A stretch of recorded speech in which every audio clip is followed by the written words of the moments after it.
Billionaire visits his abandoned daughter after 18 years, and what he sees changes everything.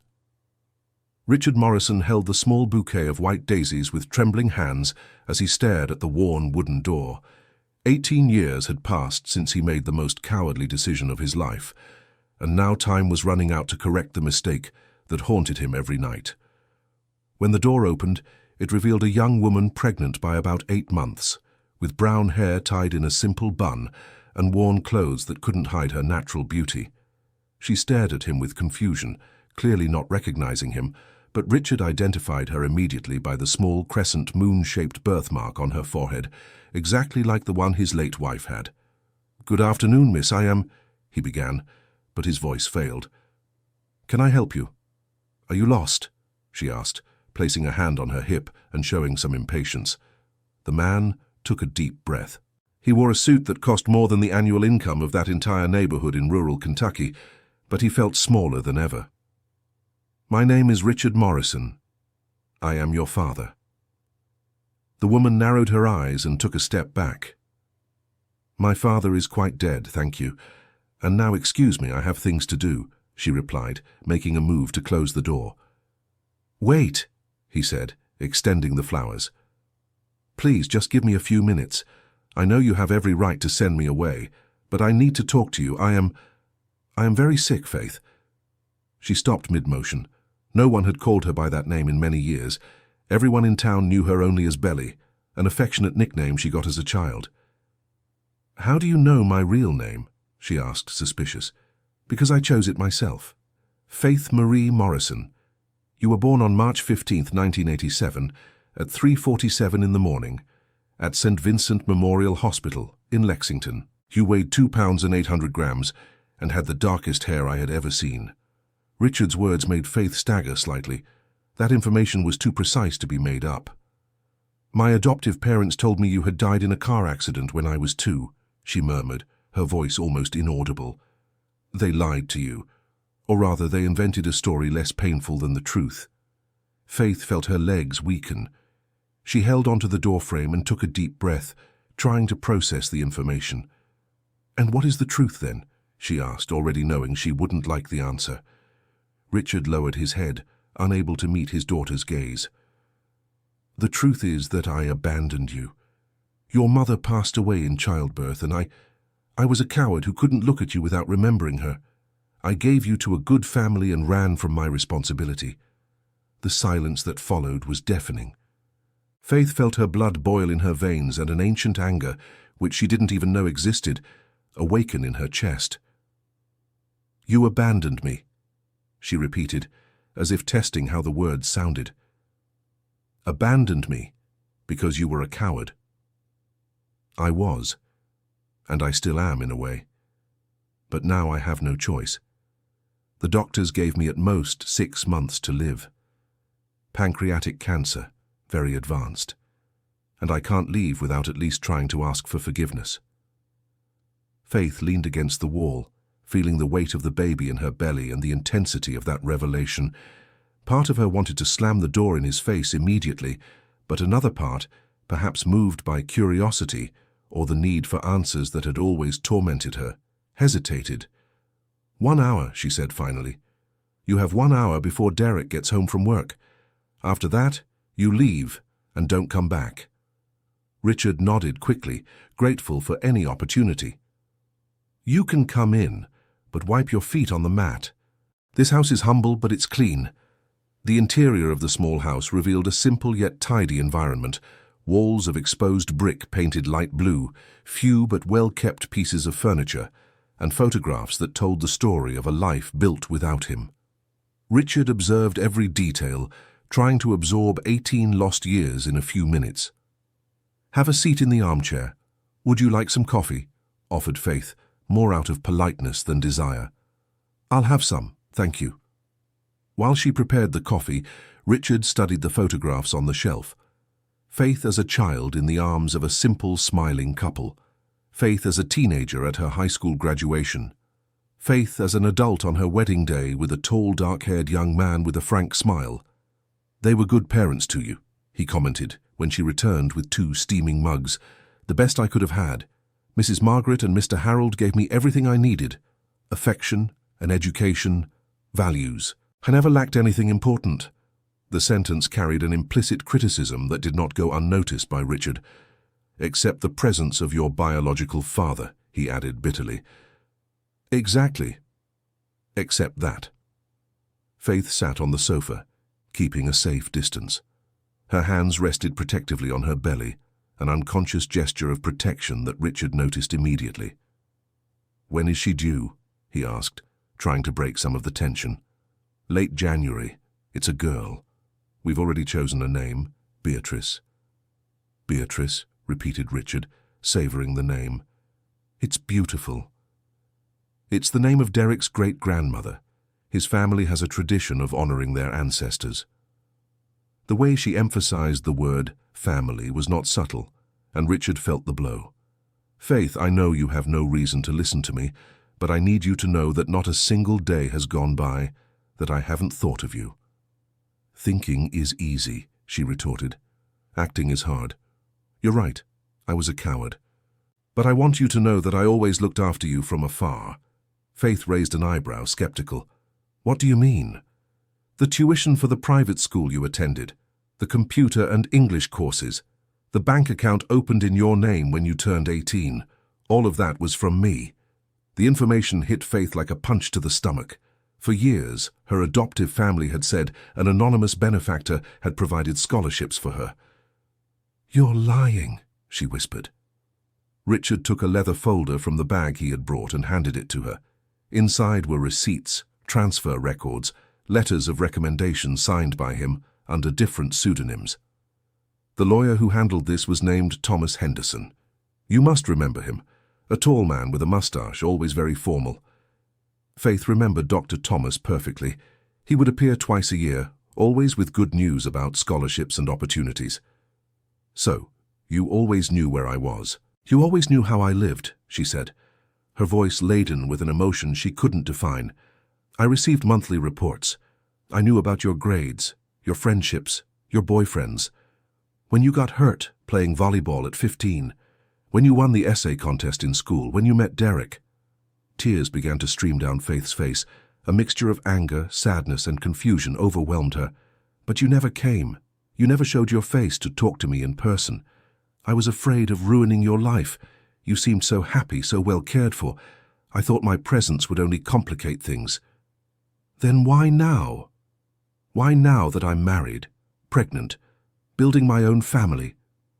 Richard took a sip of coffee, buying time to organize his thoughts. "Because I'm going to die soon and I can't take this guilt with me, and because I want to meet my granddaughter before I go." The sound of an approaching motorcycle interrupted the conversation. Faith looked out the window and saw Derek parking. "He's home early, you need to leave." "Faith, please, now go out the back door, I don't want him to see you." But it was too late. The front door opened and Derek walked in, sweaty from work at the auto shop. He stopped abruptly upon seeing the well-dressed man sitting in the armchair in his living room. "Hi, honey, who's this?" he asked, but his tone already hinted at suspicion. Derek was a simple man of good character who had grown up in a working-class family and knew the value of things well. The presence of a richly dressed stranger in his modest home immediately triggered his protective instincts.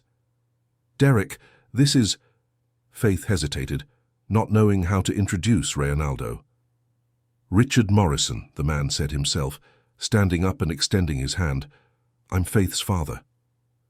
Derek looked at the outstretched hand but did not shake it. His expression hardened instantly. "Father?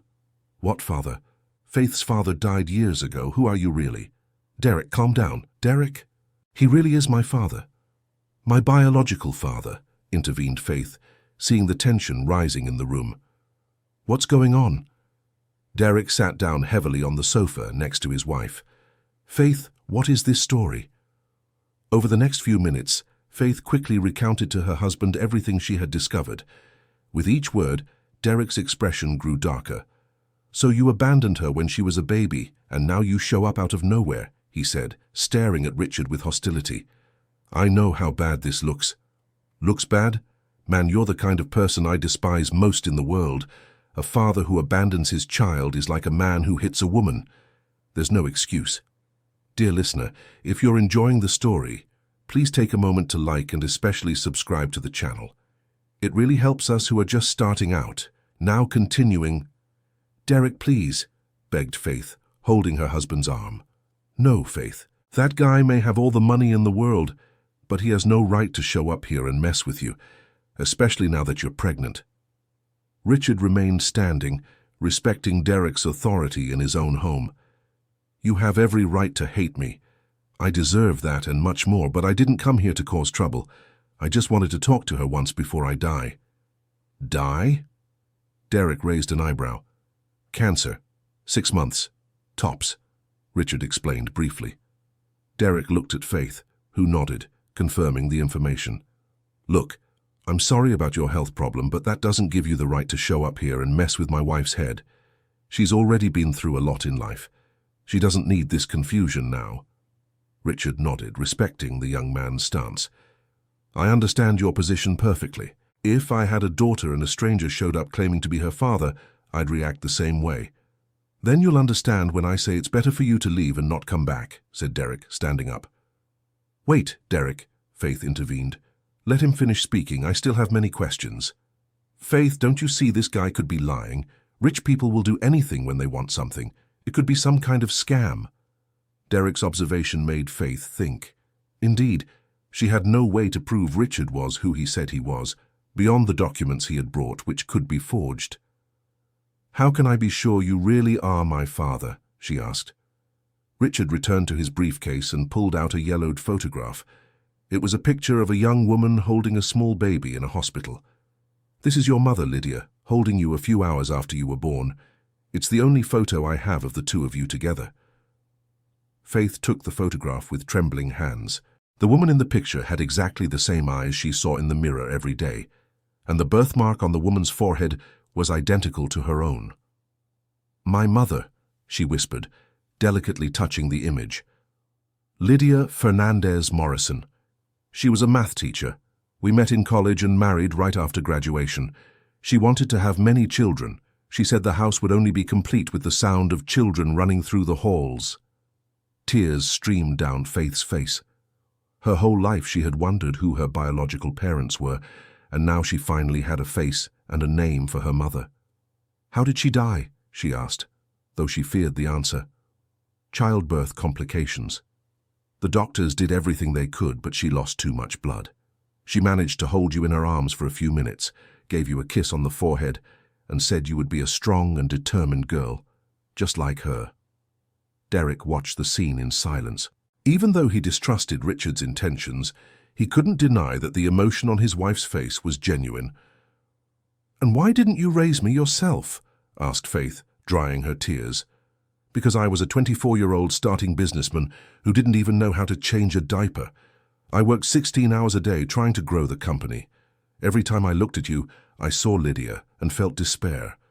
I thought you deserved parents who could give you their full attention. So, who did you give me to? To Margaret and Harold Peterson.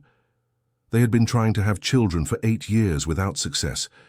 When they heard there was a baby needing a family, they practically begged to take you. Faith knew her adoptive parents' story well. They had always been open about her being adopted, but had never revealed these specific circumstances. Did they know who you were? She asked. They did, but they promised never to reveal it unless you asked directly. And they also agreed to receive a monthly financial help to ensure you wouldn't go without. Derek spoke up again. So you bought a family for your daughter instead of taking responsibility. Derek, Faith scolded. No, he's right, admitted Richard. That's exactly what I did. I bought a solution to a problem I didn't have the courage to face. Richard's brutal honesty took Derek by surprise. He expected apologies and justifications, not such a direct admission of guilt. At least you admit it, he murmured. Admitting it is the least I can do. The damage is done. There's no point trying to soften it. Faith stood up with difficulty, feeling the weight of her pregnancy and the emotional situation. I need some time to process all of this, she said. Can you come back tomorrow? In the morning, when Derek is at work? Derek looked at her with surprise, but didn't protest. He knew his wife well enough to know she needed complete answers before she could move forward. "So, of course, what time would be good for you?" asked Richard. 10 o'clock, and bring more photographs of my mother if you have any." "I'll bring everything I have," he promised, heading to the door. Before leaving, Richard turned one last time.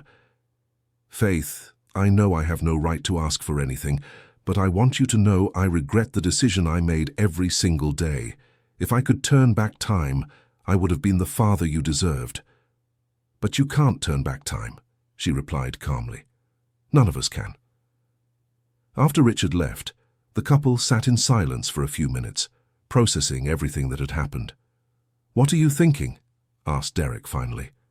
"I'm thinking that life is full of surprises we're never prepared to receive," sighed Faith. "Do you believe his story? The photograph doesn't lie. And the information he has about me is very specific. Besides, he's not asking for anything in return.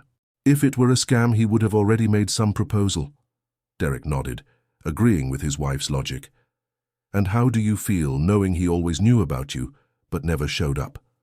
Faith took a while to answer, trying to sort out the conflicting feelings tormenting her. "It's strange. On one hand, I'm furious because he abandoned me. On the other, I'm even relieved knowing he always cared about me in some way. Are you going to keep talking to him?" "I think so. I need to know my family's full story. And maybe it's important for our daughter to know her story too." Derek took Faith's hand and kissed it gently. "Then I'll be here to support you in whatever you decide. But if he does anything to hurt you, I'll throw him out of here by force." Faith smiled for the first time since Richard had appeared. "I know you'll protect me. That's why I love you so much." That night, Faith could hardly sleep. Her mind was buzzing with questions and conflicting emotions. When she finally fell asleep, she dreamed of a brown-haired woman holding her in her lap and humming a lullaby.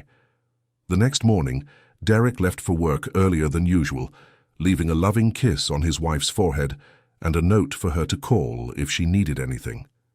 At 10 o'clock sharp, Richard knocked on the door again. This time he carried a larger briefcase and a bouquet of white lilies. "Good morning," he greeted when Faith opened the door. "Good morning. Please come in." The atmosphere was more relaxed than the day before, though there was still a palpable tension in the air. "I brought everything I have about your mother," he said, opening the briefcase on the dining table. Faith approached and saw dozens of photographs, letters, certificates, and even some personal items that had belonged to her mother. "Wow," she murmured, picking up a photo of Lydia on graduation day. She was beautiful, and smart, and funny. "And stubborn as a mule," added Richard, smiling for the first time. "Just like you, from what I could tell." Faith flipped through the photographs, absorbing every detail of her mother's face. In many pictures, Lydia was laughing, and her smile was identical to Faith's. "Did she like to read?" she asked, seeing a photo of her mother in a library. She loved it, especially mystery novels. She said she liked trying to figure out who the culprit was before the end of the book.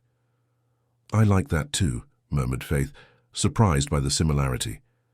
"And she loved to cook. She made the best pound cake I've ever eaten in my life." "I love to cook too. I make sweets to sell here in the neighborhood." Richard stopped what he was doing and stared at her. "You make sweets to sell?" "Yes, mainly on weekends. Chocolate truffles, coconut kisses, peanut brittle, coconut candy. It helps with the household income." "Your mother did that too. Before getting her teaching job, she sold sweets at the school gate to supplement the family income." The similarities between mother and daughter were surprising and moving for both. Faith felt as if she were getting to know a version of herself she never knew existed. "Tell me more about her," asked Faith, sitting in the chair next to Richard. "She was an only child, just like you. Her parents died when she was a teenager, so she had to fend for herself from a very young age.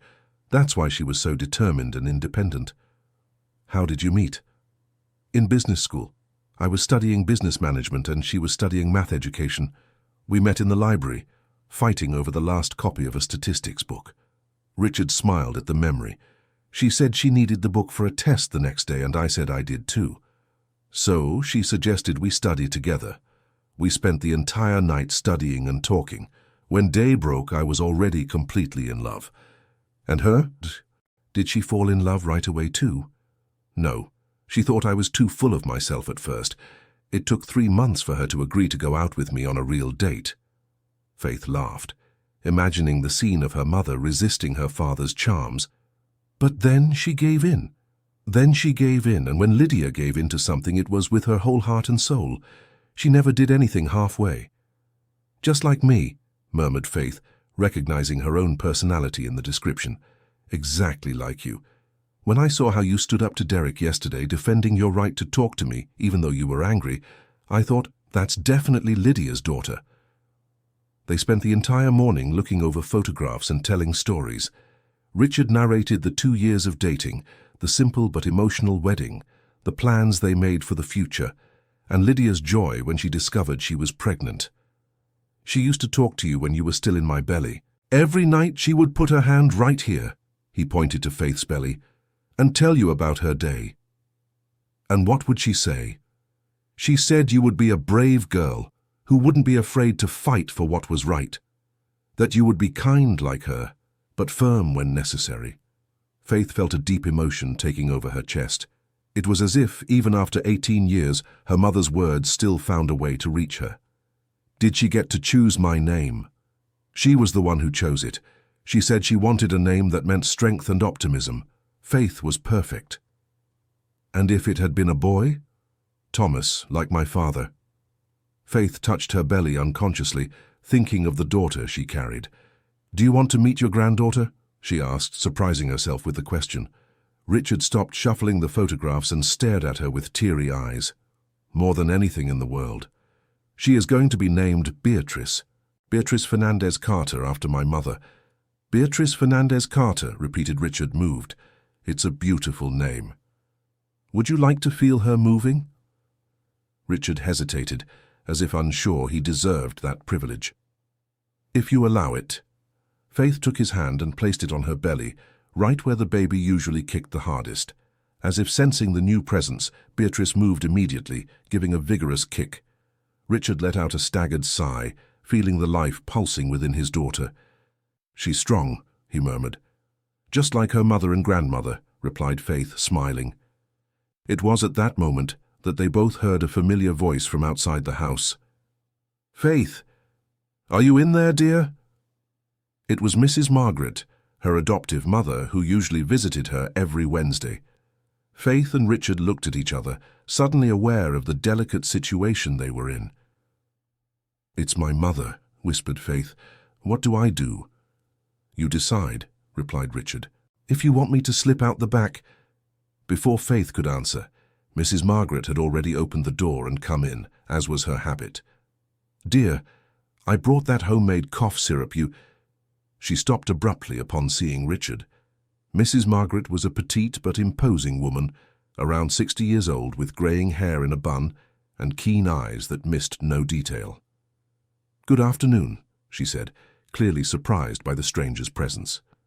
Faith stood up quickly, trying to think how to explain the situation. Mom, this is Richard Morrison.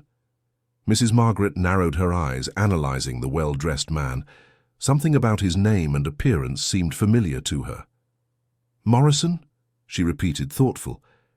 It was then that her gaze fell upon the photographs scattered on the table. She approached and picked up one of Lydia's photos.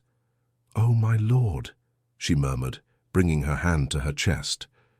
Faith, who is this man? Mom, sit here. I need to tell you something. Mrs. Margaret sat heavily in the chair, still holding Lydia's photograph. This is my biological father, said Faith directly. The silence that followed was tense.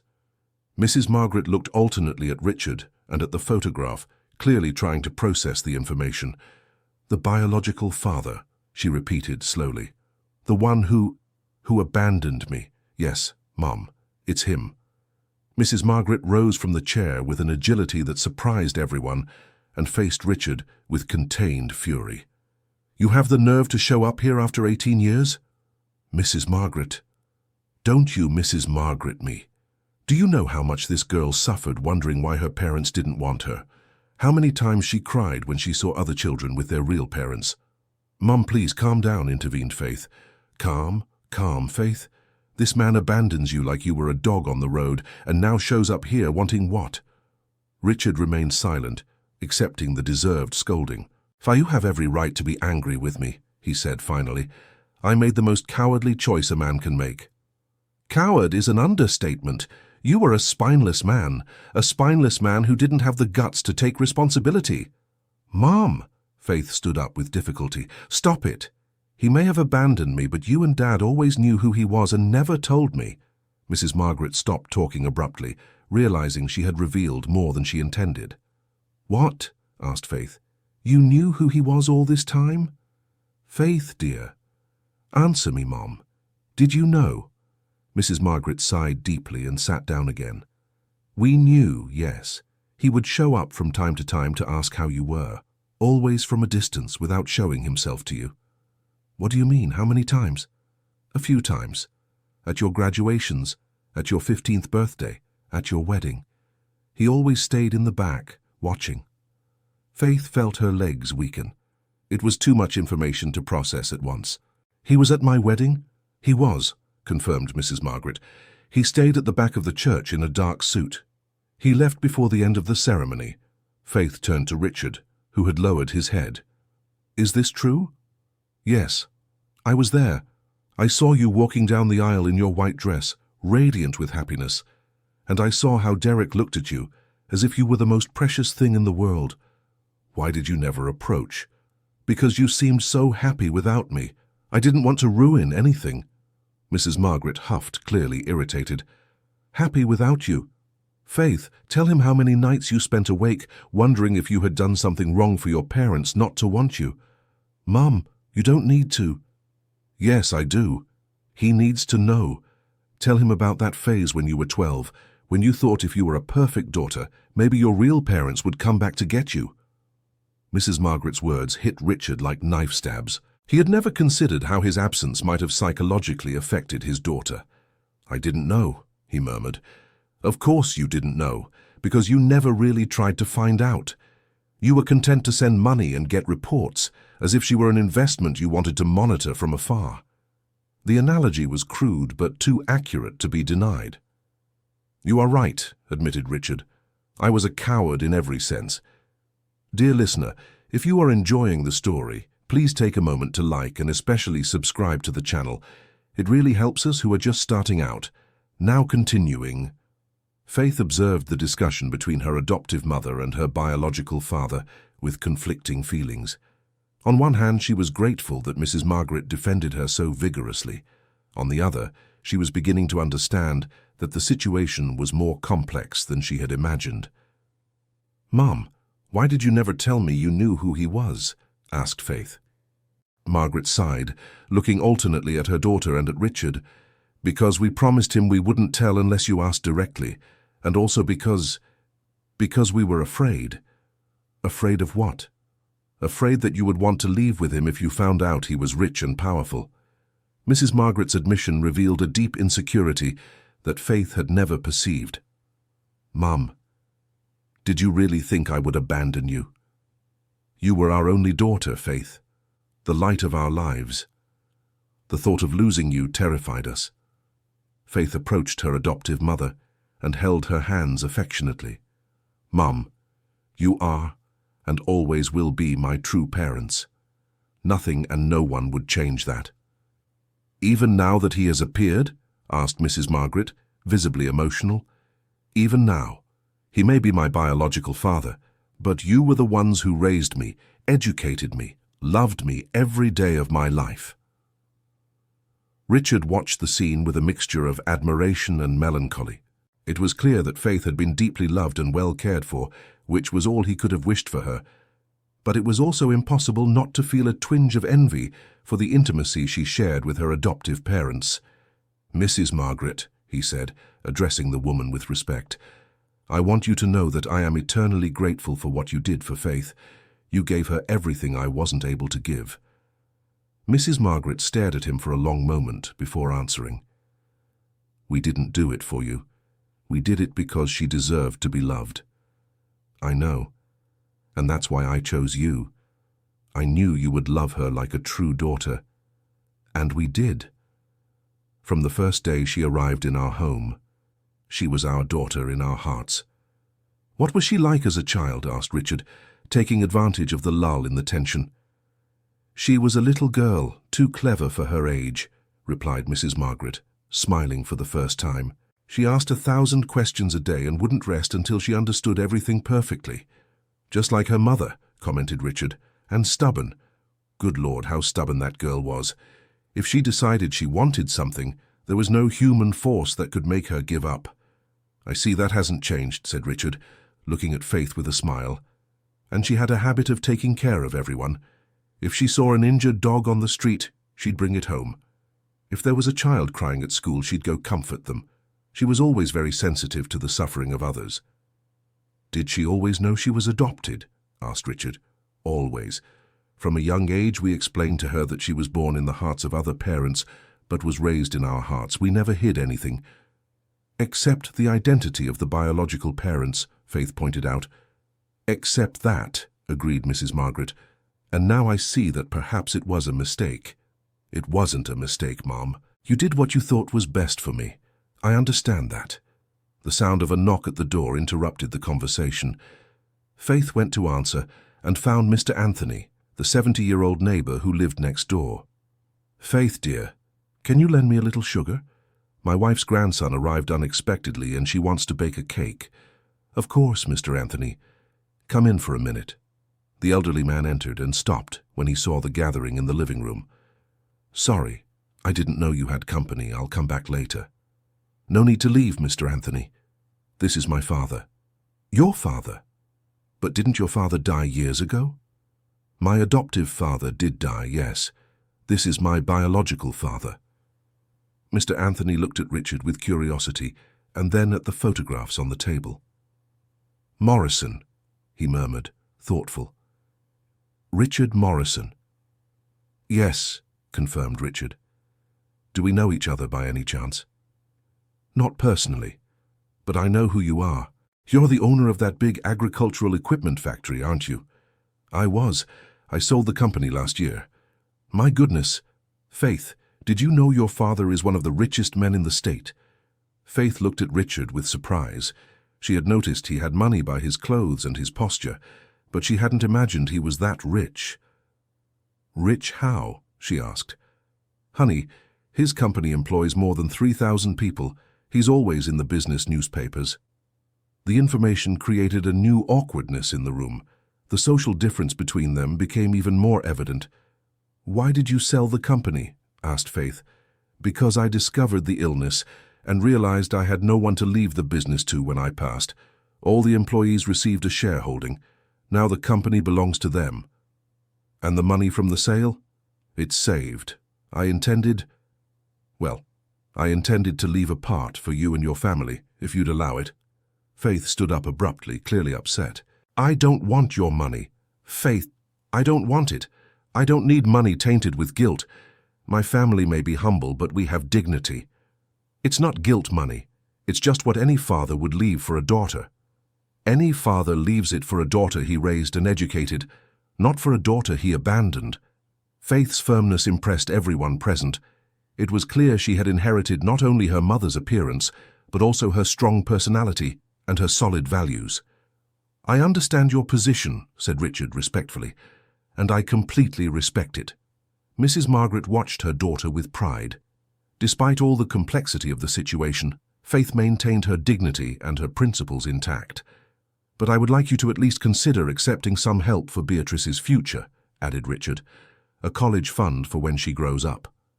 If I accept that, what difference is there between me and you? Retorted Faith. You solved everything in your life with money. You paid a family to raise me. You paid for my education without ever showing up. And now you want to pay for my daughter's education without having to be involved with her either? Faith's words were harsh, but Richard recognized the truth in them. You're right. I always solved everything with money because it was easier than facing the consequences of my actions. And you think that's being a father? No. I know that's not being a father. Being a father is being present. It's participating, it's being involved. Things I never did. Then why now? Why do you want to be present now? Richard took a while to answer, searching for the right words. Because I'm dying, and I finally understood that money is worthless if you have no one to love and be loved by. Because I wasted 18 years of your life and I can't waste the few months I have left. And you think a few months will make up for 18 years of absence? No, I know they won't make up for it, but maybe they can at least give a start to forgiveness. Faith sat down again, feeling the emotional exhaustion of the situation. I don't know if I can forgive you, she admitted, at least not now. I'm not asking for forgiveness now. I'm just asking for a chance to try to deserve that forgiveness. Mr. Anthony, who had remained silent during the entire discussion, finally spoke up. If I may give an opinion from someone who has lived a long life. Everyone turned to him. Faith, honey, you have every right to be angry with your father, but you also have the right to know his full story. And he has the right to try to fix the mistake he made, even if it's too late to truly fix it. What do you mean? Asked Faith. I mean that forgiveness isn't just a gift you give to him, it's also a gift you give to yourself. Carrying anger your whole life only hurts the one who carries it. Mrs. Margaret nodded, agreeing with her neighbor's wisdom. Mr. Anthony is right, dear. You don't have to accept him as a father if you don't want to, but you can agree to learn more about his story. And me? Asked Richard. What can I do to prove my intentions are sincere? Faith stared at him for a long moment before answering. You can start by stopping offering money for everything. If you want to get to know your granddaughter, you'll do it like any normal grandfather. No privileges, no special treatment, no upfront payments. And how would that be? You'll come here from time to time, have coffee with us, talk about life, help with small household tasks, normal things that normal people do. And if I don't know how to do these normal things, then you'll learn the same way anyone learns. Richard nodded, accepting the conditions. All right, but I have one condition too. What? That you teach me how to be a grandfather, because I never learned how to be a father, so I'll need help to be a decent grandfather. The answer drew a small smile from Faith for the first time since Richard had appeared. That I can do, she said. Mrs. Margaret stood up, indicating it was time for her to leave. Well, I'll let you two talk, but Richard Morrison, I want you to understand one thing very clearly. Yes, Ma'am. If you hurt my daughter again, you'll have to deal with me, and I may be small, but I'm fierce as a wildcat when someone messes with those I love. I understand, Mrs. Margaret, and I promise I'll do everything not to disappoint her again. Don't promise me, promise her.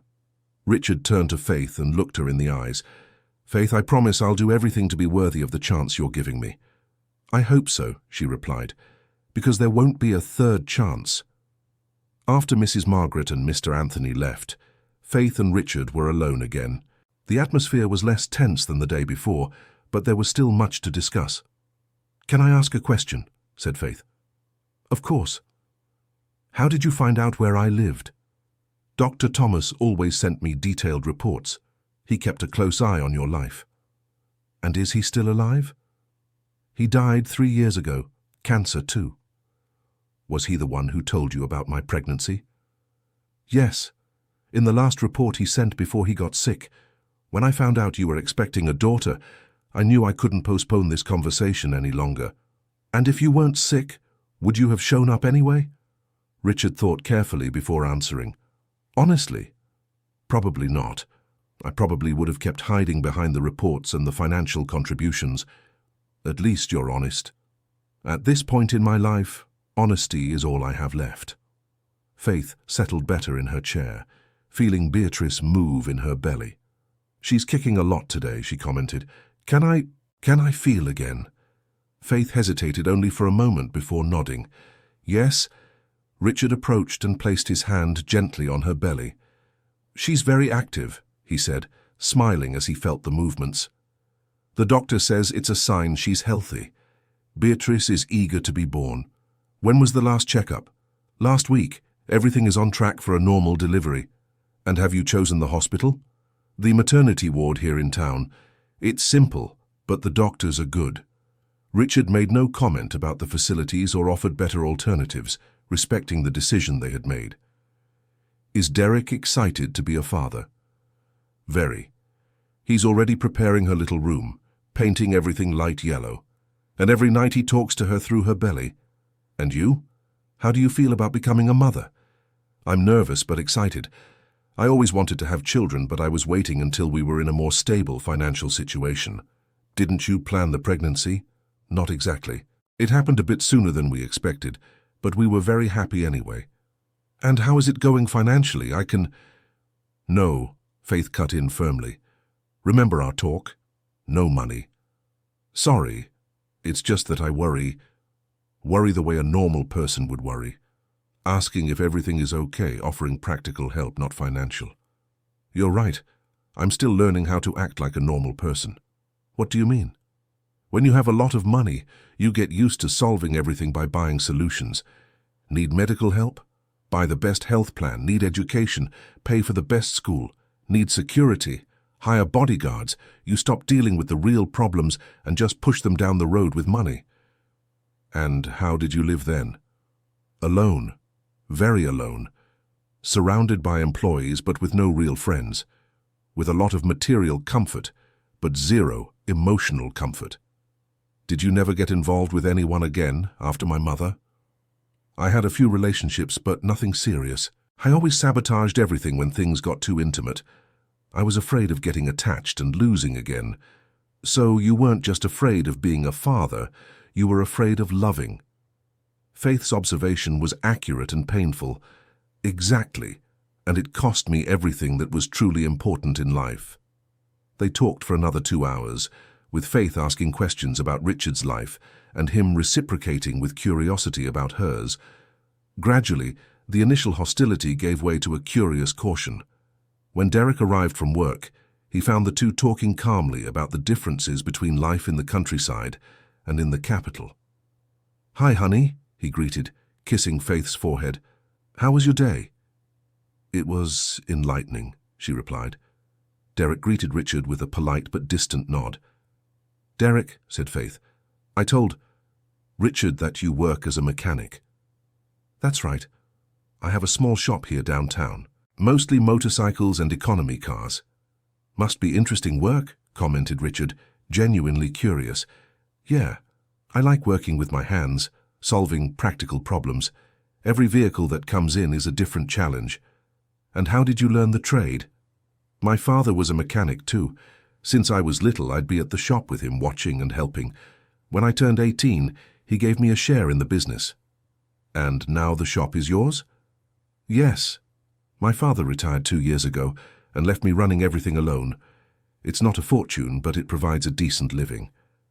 Richard noticed the pride in Derek's voice when he spoke of his work and the financial independence he had achieved. "And do you plan to expand the business?" "Slowly, right? First, I'll see how things are after Beatrice is born.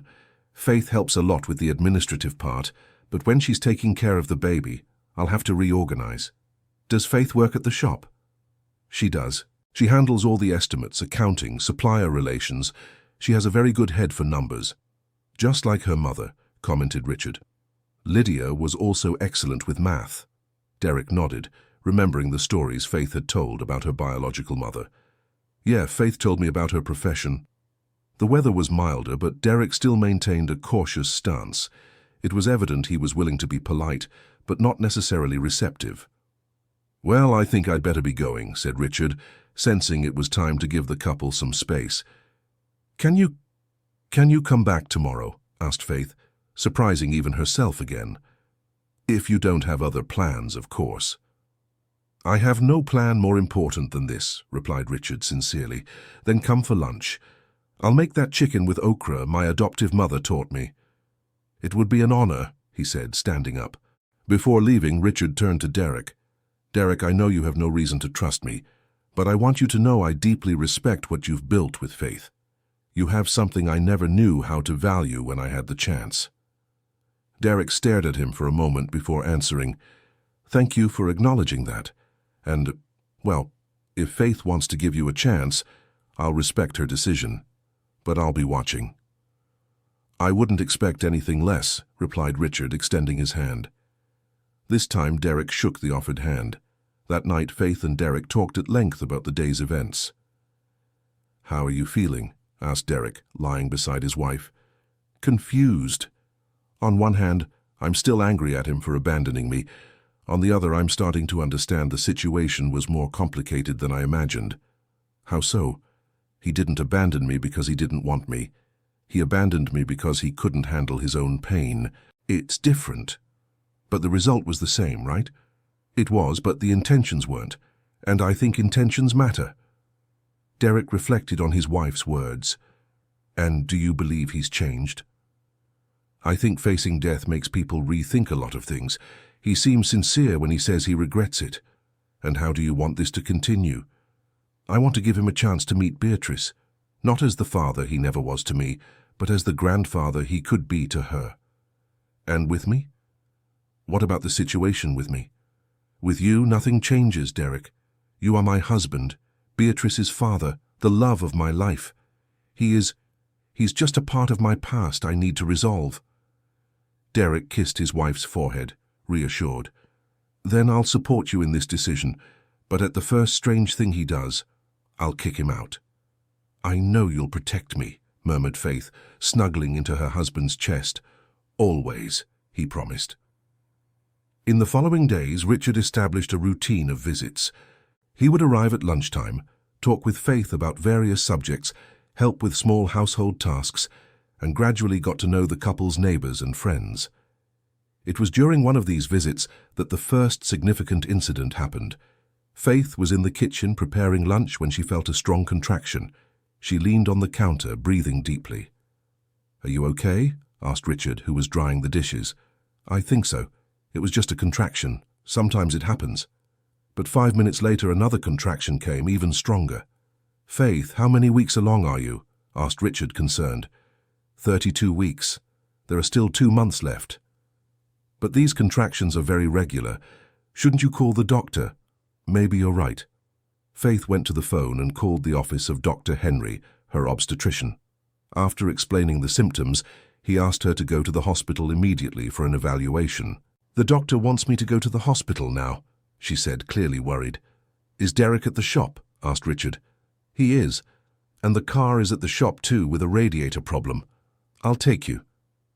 Faith hesitated only for a moment before accepting. The baby's health was more important than any embarrassment. On the way to the hospital, Faith's contractions became more frequent. Richard drove quickly but carefully, keeping eye contact with her through the rearview mirror. "Take deep breaths," he instructed, "just like your mother did during labor." "How do you know?" "Because I was there. I stayed in the waiting room, but the doctors kept me updated on how she was doing." At the hospital, Dr. Henry examined Faith and confirmed she was in premature labor. "We'll try to hold off the baby for at least a few more weeks," he explained. 32 weeks is still too early." "Is she going to be okay?" asked Faith, frightened. "We'll do everything we can. I'll prescribe medication to stop the contractions and require complete bed rest." Faith was admitted for observation, and Richard stayed at the hospital until Derek arrived. "How is she?" asked Derek, rushing down the hallway. "Stable. The doctor managed to stop the contractions, but she'll have to be on complete bed rest." "And the baby?" "For now, it's fine. But any carelessness could trigger a premature birth." Derek entered the room and found Faith lying down, connected to monitors tracking the baby's heartbeat. "Hi, love," he said, kissing his wife's hand. "Hi. Sorry I scared you." "You don't have to apologize. What's important is that you're both okay." Richard remained discreetly at the door, not wanting to intrude on the couple's intimate moment. "You can come in," said Faith, noticing his presence. "You helped get me here." "How do you feel?" he asked, approaching the bed. "Scared. I don't want anything to happen to Beatrice." "Nothing will happen. You're strong, just like your mother was." Dr. Henry returned to the room with the test results. "The good news is the baby is fine. The less good news is you'll have to be on complete bed rest for the next 2 months." "Complete bed rest?" asked Derek. "That's right, no work, no household chores, no standing for long periods. Only get up to use the bathroom and shower." "But doctor, we work together at the shop," explained Derek. "If she can't work, I'll have to hire someone to help, and we don't have the money for that." Dr. Henry understood the couple's financial situation, but was firm. I understand the difficulty, but the baby's health has to come first. If she doesn't rest, the risk of premature birth is very high. Richard listened to the conversation and felt a strong urge to offer financial help, but remembered his promise not to solve everything with money. "Derek," he said, "if you don't mind, I can help with some practical things while Faith is on bed rest." "What do you mean?" asked Derek, suspicious. "Simple things. Grocery shopping, cooking, cleaning the house. Things that don't involve money, just time and willingness." Faith looked at Richard in surprise. She hadn't expected this kind of offer. "You know how to cook?" she asked. "Not very well, but I can learn. And if I don't know how to do something, I can at least help you do it without you having to stand up." Derek considered the proposal. He really would need help taking care of the house and his wife, and he didn't have the means to hire anyone. "And why would you do this?" he asked. "Because it's what any father or grandfather would do in a situation like this, help family when they need it." "But you've never been a father to Faith before," pointed out Derek. "Exactly. It's time to start acting like one, even if it's too late to make up for lost time." Faith felt a strange emotion welling up in her chest. It was the first time Richard had offered practical help instead of financial help. "Okay," she said, "you can help. But don't try to take over everything. You help me, you don't replace me." "Understood," agreed Richard. During the following 2 weeks, Richard became a constant presence in Faith and Derek's home. He would arrive early in the morning, prepare breakfast, help Faith with her bath and personal care, do the shopping, cook lunch and dinner, and take care of cleaning the house. At first, it was disastrous. Richard didn't even know how to use the stove properly and burned several pots trying to cook. But gradually, with Faith's patience teaching him step by step, he began to learn. "The rice is sticky again," commented Faith, tasting the lunch he had prepared. "Did I put in too much water?"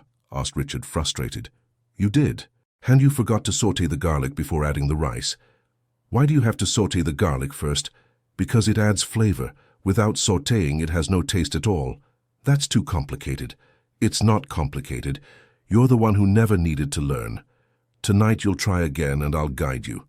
Dear listener, if you're enjoying the story, please take a moment to like and especially subscribe to the channel. It really helps us who are just starting out. Now continuing.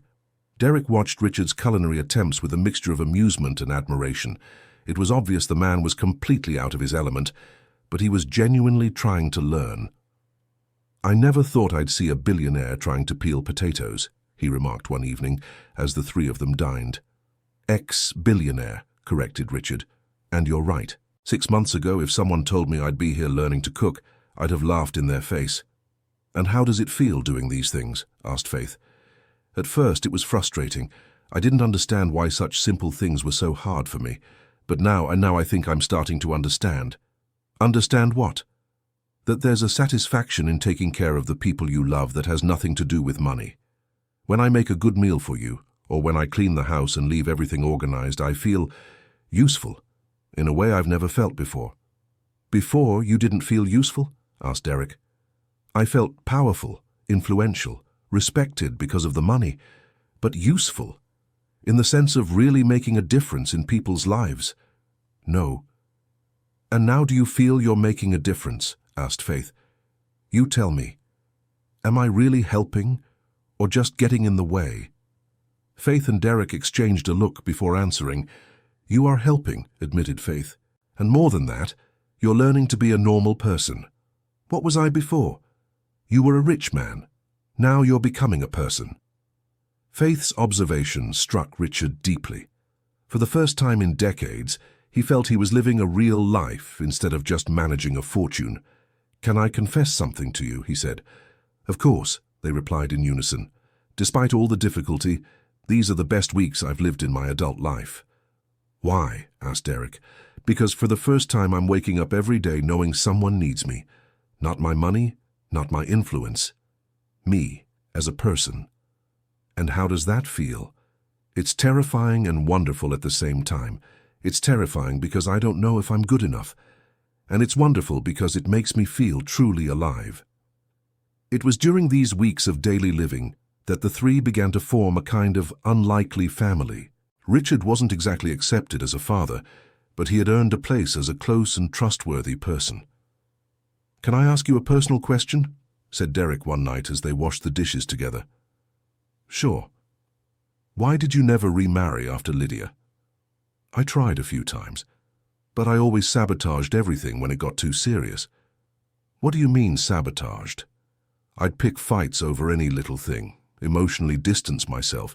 Sometimes I'd just disappear for days without a word, anything to avoid truly getting attached. Out of fear of losing again?" "Exactly. I was so afraid of suffering like I did when I lost Lydia that I preferred to never risk it again. And now? Do you still have that fear?" "Now I realize that avoiding suffering made me lose all the joys too. I'd rather risk suffering than be certain I'll die alone." "That's an interesting philosophy." "It's a philosophy I learned too late to fully enjoy. But at least I learned it. It's never too late. My grandfather remarried when he was 70. "Really? Really?" "He met a widow at Mass and they fell in love like two teenagers. They were married for 15 years until he died." "And was he happy?" "Very. He said the last 15 years were the best of his life." The conversation stayed in Richard's mind, and he began to rethink his future possibilities, even knowing his time was limited. At the end of the second week of bed rest, Dr. Henry did a new evaluation on Faith and was satisfied with the results. "The baby is growing well and the contractions have stopped completely," he announced, "but you'll still have to maintain bed rest until at least 36 weeks. "4 more weeks?" asked Faith. "Yes, 4 weeks and then we can reassess." "And then, can I go back to work?" "With limitations. No heavy lifting, no standing for long periods, no excessive stress." Faith sighed, worried about the family's finances. 4 weeks without work meant a significant reduction in monthly income. "Doctor," asked Derek, "is it possible for her to at least do the administrative part, sitting and working on the computer? 1 or 2 hours a day maximum, as long as it's truly just sitting." "That helps," said Faith, relieved. That afternoon, Richard was helping Faith organize the shop's accounts when he made a worrying discovery. "Faith, these bills here, they're 2 months overdue." "I know. We had some unexpected expenses and fell behind with some suppliers." "How much is owed in total?" "Almost $5,000. "And does that compromise the shop's operation?" "A little. Some suppliers stopped selling to us on credit. Derek has to pay cash for everything now, which complicates the cash flow." Richard analyzed the spreadsheets with a professional eye and identified several problems in the company's financial management. "You don't have an emergency fund?" "We had a little money saved, but spent it all when we found out about the pregnancy. Wanted to have everything ready for the baby's arrival." "And now?" "Now we have to manage with what comes in each month. It's not ideal, but there's no other way." Richard again felt the urge to fix everything with money, but restrained himself. "Can I suggest some changes to your financial organization?" "What kind of changes?" "Renegotiating terms with suppliers, better inventory control, strategies to increase profit margin, administrative things. Do you understand auto repair shops?" "No, but I understand business management. The principles are the same regardless of the industry." "Would you do that for us?" "Of course, if you agree."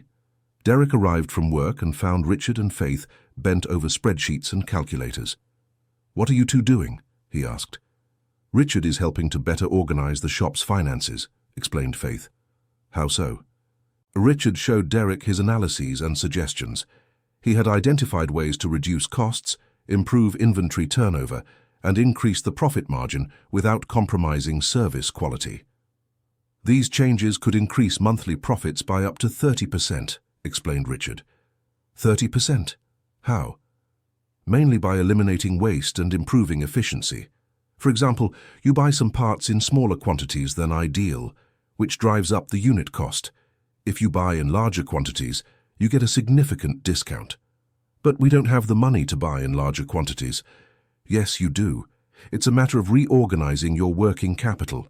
Instead of having money tied up in slow-moving inventory, you concentrate on parts that sell more and get a volume discount." "And does that really work?" "It works. That's how any efficient company operates."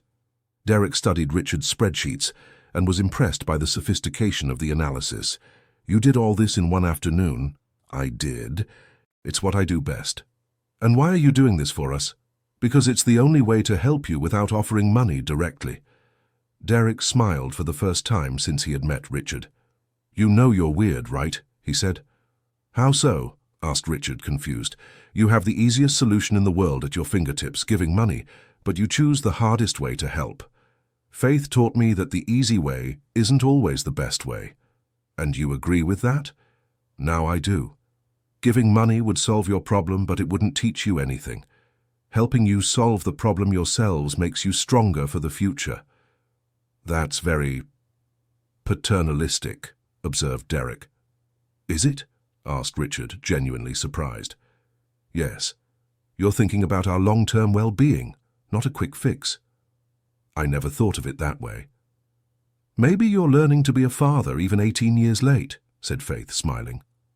The remark moved Richard deeply. It was the first time anyone had recognized paternal behavior in him. "Do you really think I'm managing it?"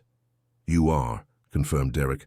"Not as the father Faith needed as a child, because that time has passed, but as the father she needs now, as an adult." "And what's the difference?" "The father she needed as a child was someone to protect, educate, and provide for her. The father she needs now is someone to advise, support, and be present for the important moments." Derek's explanation made a lot of sense to Richard. He finally understood that he didn't need to try to recover the lost 18 years. It was possible to build a paternal relationship starting from the present. In the following weeks, Richard applied his suggestions at the shop, and the results were impressive. Revenue increased, the bills were paid, and there was even a small emergency fund left over. "I can't believe it actually works," said Derek, checking the company's bank balance. "It works because you all work well. I just better organize the resources you already had." "But how did you know it would work?" "Experience. 40 years of managing companies teaches you a few things. You really are good at what you do." "I was. Now I'm retired." Retired, or retired because you're sick?" "A bit of both. Even if I weren't sick, I think it was time to stop. I worked my whole life, never took a real vacation, never dedicated myself to other things." "And what did you do in your free time?" "I didn't have free time. I was either working or thinking about work." "And now?" "What do you like to do now?" Richard thought about the question for a few minutes. "I like being here with you all. I like to cook even when it turns out bad. I like talking about things that have nothing to do with money or business. I like feeling useful in a human way, not just a financial one. And does that satisfy you?" "More than any deal I ever closed in my life." It was at that moment that Beatrice decided to make her appearance. Faith was resting on the couch when she felt a contraction different from the previous ones. "I think the time has come," she said calmly. "Are you sure?" asked Derek, immediately alert. "Yes, this contraction was different, and I feel like she's moved into position." Richard, who was washing the dishes, dropped everything and came over. "How many weeks are you today?" 36 weeks and 3 days. The doctor said it's safe now if she wants to be born." "Let's go to the hospital," decided Derek. On the way, Faith remained surprisingly calm, breathing deeply during the contractions and talking normally between them. "Are you nervous?" asked Richard. "I am, but also excited. I'm finally going to meet my daughter." "And you, Derek? How are you feeling?" "Terrified," he admitted, laughing nervously. "And excited too. It's a strange mix." At the hospital, Dr. Henry confirmed that labor had truly begun this time. "Everything indicates it will be a normal delivery," he reassured them. "The baby is in an excellent position." "How long does it take?" asked Derek. "It's hard to say. It could be a few hours or it could be the whole day. Every birth is different." Faith was taken to the pre-delivery room, and Derek accompanied her. Richard remained in the waiting room, exactly as he had done 18 years earlier when Faith was born. "This time will be different," he murmured to himself. "This time I won't run away." The hours passed slowly. Derek would periodically come out to update Richard on the progress of the labor. "She's handling the pain very well," he reported during one of his updates. "She says she's thinking about her birth mother. imagining she's there giving her strength. "Lydia was very brave," said Richard. "I'm sure she's proud of her daughter. She asked for you to stay close. She said she wants you to meet Beatrice as soon as she's born. Are you sure? I don't want to intrude on your moment. I'm sure she said you're family now." The word family struck Richard like lightning. In all his adult life, he had never felt part of a real family. At 3 in the morning, the news everyone was waiting for finally arrived. "She's here," shouted Derek, coming out of the room with tears in his eyes. "Beatrice is born." "How is she?" asked Richard, quickly standing up. "Perfect. 5 pounds and 11 ounces, 19 inches, crying loud and healthy." "And Faith?" "Tired but happy. She wants you to come meet your granddaughter." Richard followed Derek to the room with his heart racing. Faith was lying in bed, holding a small bundle of pink blankets. "Hi," she said, smiling wearily as Richard entered. "Hi, how are you?" "Exhausted and in love," she replied, looking at her daughter. "Want to meet Beatrice?" Richard approached the bed carefully, as if stepping on sacred ground. "She's beautiful," he murmured, looking at the baby's small, perfect face. "Want to hold her?" offered Faith. Richard hesitated. "I don't know if—" "You'll learn. Just like you learned to cook." With trembling hands, Richard took Beatrice into his arms. The baby stopped fussing immediately and stared at him with big, curious eyes. "Hi, Beatrice," he whispered. "I'm your grandfather." Tears streamed down Richard's face as he held his granddaughter for the first time.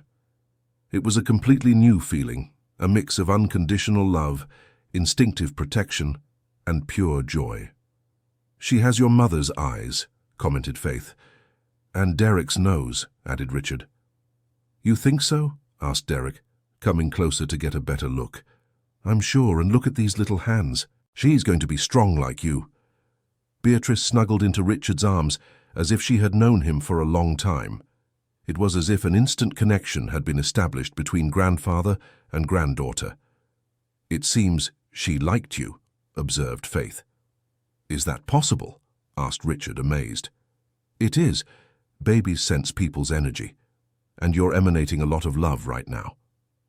Richard kept holding Beatrice for almost an hour, unable to give her back, even when she started crying from hunger. "I think she wants to nurse," said Faith, reaching out her arms. Reluctantly, Richard returned his granddaughter to her mother. "Thank you," he said. "Thank you for letting me be a part of this." "Your family," Faith replied simply. In the following days, Richard divided his time between caring for Faith during her postpartum recovery and learning how to be Beatrice's grandfather. He volunteered for the overnight shifts, rocking the girl when she cried and helping with diaper changes. "You have a knack for this," commented Derek one morning, after a night when Richard had managed to get Beatrice to stop crying when even her parents couldn't. "It's strange. I've never taken care of a baby in my life, but with her it feels natural. Maybe it's that paternal instinct you never had a chance to develop. Or maybe it's because she accepts me without judgment. To her, I'm not the guy who abandoned her mother. I'm just the grandfather who's here now. And is that enough for you? It's more than I deserved." During these weeks caring for Beatrice, Richard experienced a profound transformation. The man who had spent decades avoiding emotional responsibilities now got up multiple times during the night to care for an infant, and he did it with genuine joy. "Can I confess something?" he said to Faith one afternoon. "Of course." "I never understood why people had children. It seemed like so much work, so much expense, so much worry. And now? Do you understand? Now I understand that there's nothing in the world that compares to the feeling of holding your granddaughter in your arms and seeing her smile at you." "She doesn't smile yet. It's just gas," joked Faith. "It doesn't matter. To me it's a smile," replied Richard, making everyone laugh. It was during one of these quiet afternoons that unexpected news arrived. Dr. Morris, Richard's oncologist, called asking him to come to the office urgently. "Did something happen?" asked Faith, noticing Richard's worried expression after the call. "I don't know. He just said he needed to see me today. Do you want someone to go with you?" "No. You all stay with Beatrice. I'll be back soon." But Richard did not return soon. He was gone the entire afternoon, returning only late in the evening, with an expression Faith couldn't decipher. "How was the doctor?" she asked as soon as he entered. Richard sat down heavily on the sofa, as if processing difficult information. "He said the tumor has shrunk," he said slowly. "Isn't that good?" asked Derek. "He said it's inexplicable, that pancreatic tumors don't regress on their own." "But it really shrank?" "It shrank, and the blood tests improved too." "So you're going to live longer?" asked Faith, hope in her voice. "He doesn't know. It could be a temporary regression, or it could be the beginning of a recovery. He's never seen anything like it." "And what does that mean for you?" "It means maybe I have more time than I thought to be Beatrice's grandfather." Faith smiled, genuinely happy with the news. "That's wonderful." "It is, and it's also frightening." "Why frightening?" "Because I had planned to die in a few months. I structured my whole life around the idea that time was running out, and now I don't know what to do if I have more time." "You keep living," said Derek simply. "Keep being a grandfather. Keep learning to be family." "Is it that simple?" "It's that simple," confirmed Faith. "You stop living in terms of death and start living in terms of life." In the following months, Richard's tests continued to show inexplicable improvements. The tumor had regressed even further, his energy returned, and he began making long-term plans for the first time in years. "Dr. Morris, what is your honest opinion about my condition?" he asked during an appointment. "Honestly? You're defying all medical statistics. If I didn't know you were the same patient, I'd say I'm looking at test results from a different person. Do you have any explanation?" "I have a few theories. Sometimes profound changes in lifestyle and emotional state can influence disease progression." "Have you changed anything drastically in recent months?" Richard thought about the completely different life he had been living since meeting Faith and Beatrice. "I changed everything," he replied. "Literally everything." "Then perhaps that's the explanation. The human body is more complex than we fully understand." Richard went home that afternoon with a strange feeling. For the first time in months, he thought in terms of future years, not remaining months. "How was the appointment?" asked Faith, who was nursing Beatrice. "The doctor thinks the changes in my life might be influencing the illness." "What changes?" "All of them.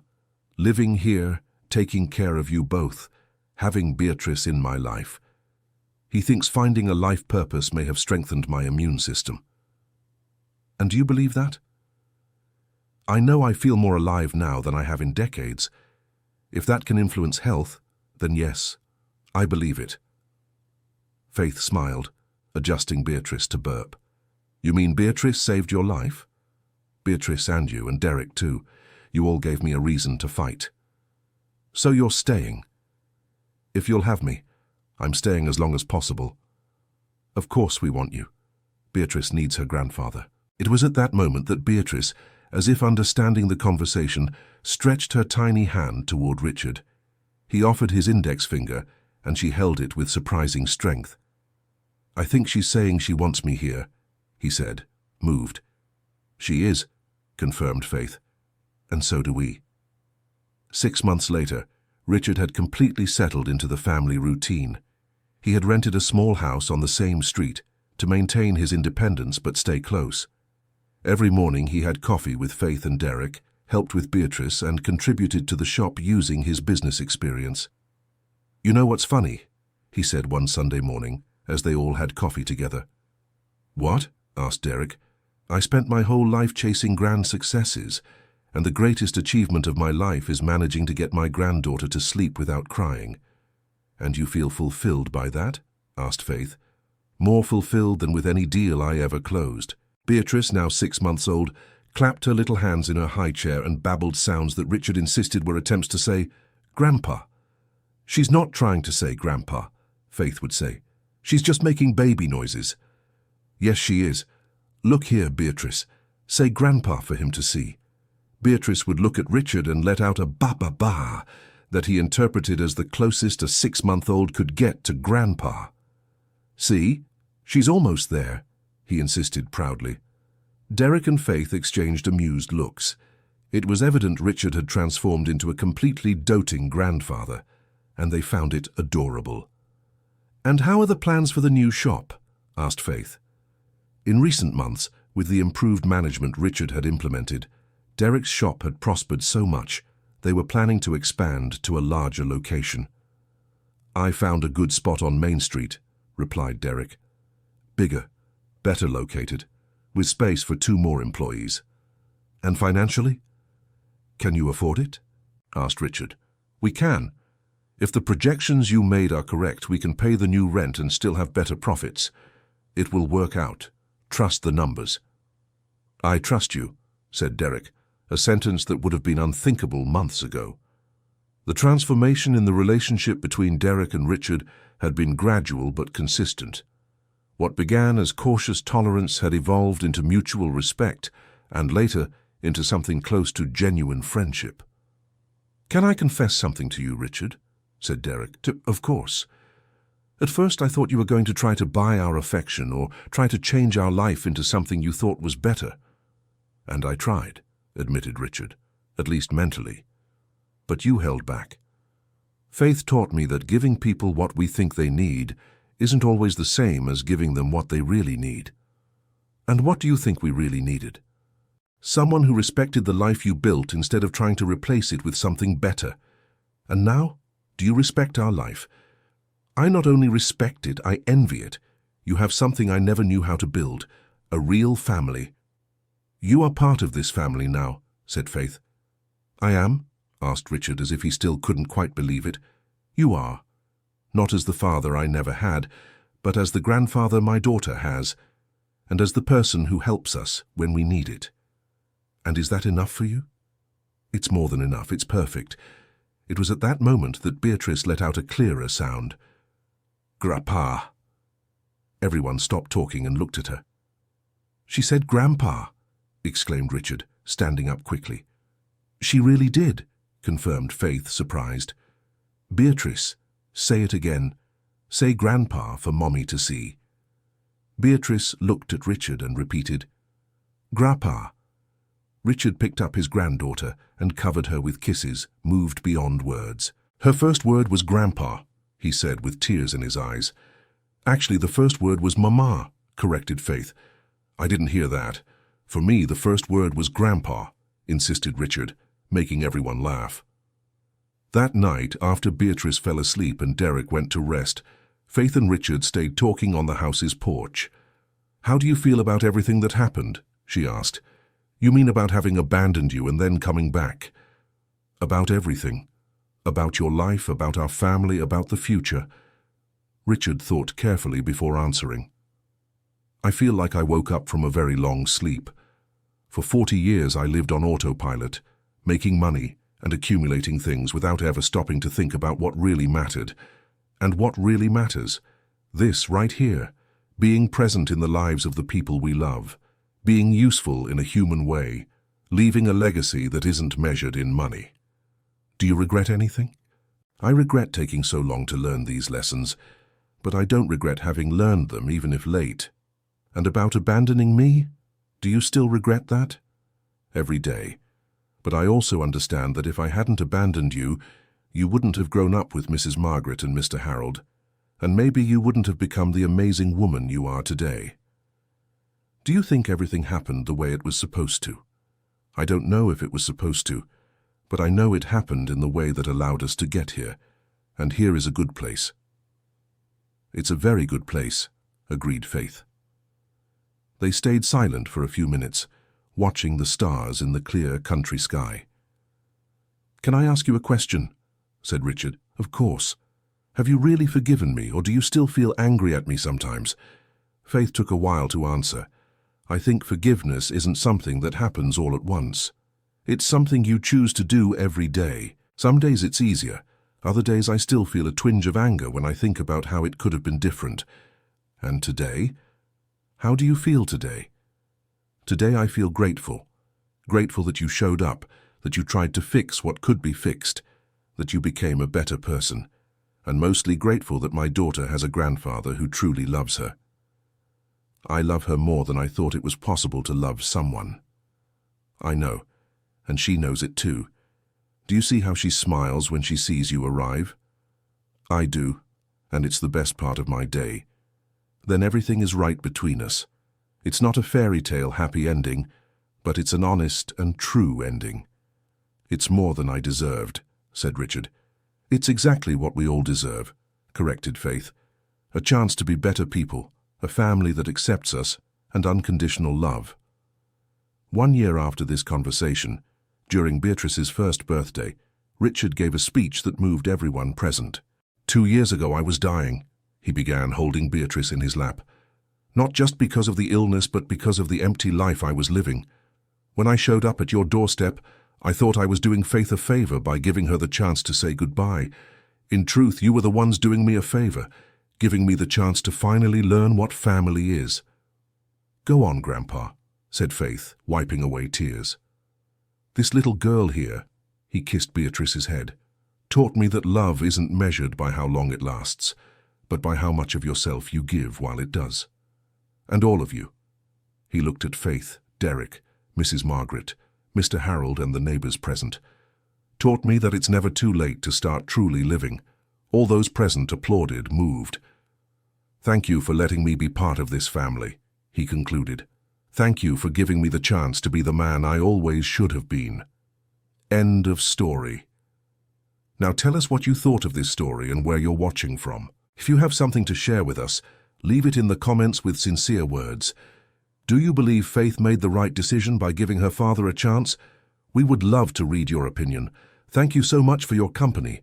Don't forget to leave your like and, most importantly, subscribe to the channel so you don't miss other moving stories.